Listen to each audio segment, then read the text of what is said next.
Folks, I've been hesitating to talk too much about Ukraine because, my ego is in check and it is very risky for me to say things when I don't have the ear of the right people and the ability to mediate between the right people. But I'm going to tell you one thing is what's happening with Russia and Ukraine and NATO. It has a lot more to do with ethnic wars than people realize. And when I say this, I mean as the professor of socio-cybernetics, doing projections where a lot of countries that, let's say, share the English language want to create associations, cultures that share particular things, especially language, even though they don't within their own countries use it efficiently, are realizing more that there are advantages with associations of cultures that are similar because intellectual laziness is everywhere and it's easier to collaborate with people that share a language. The Russian diplomats that are on TV or that are voicing certain opinions and doing it very well, representing an image of peace, but also Russian interests, have very good use of the English language, let's say. And I do believe that there is some studying going on between high-level intelligence agencies for the long term when it comes to ethnic-related, and I have to define what I mean by ethnic, and I will later if you want. Somebody would ask me, would be nice.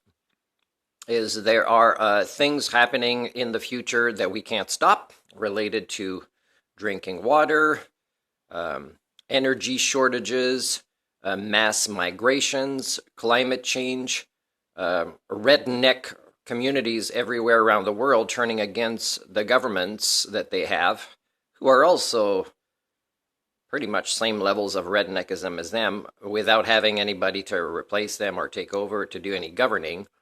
So in essence, read the story Nightfall from Isaac Asimov is what's coming. So what is happening now in the long term, as the professor of socio-cybernetics, is a desire to form longer-lasting potential collaborations. And when, let's say, English countries are doing it, Russia has to counterbalance in some way. China has to counterbalance in some way. And that's what it is. It's about the long-term food wars, water wars, oil wars that are coming.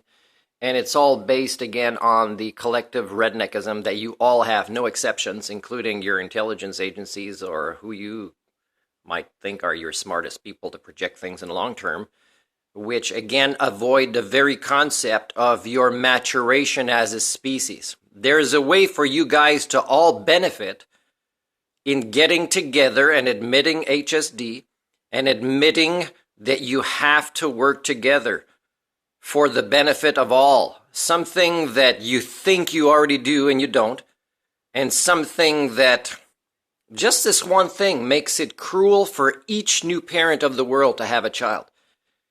And you think, well, I will love this child and I'll sacrifice everything.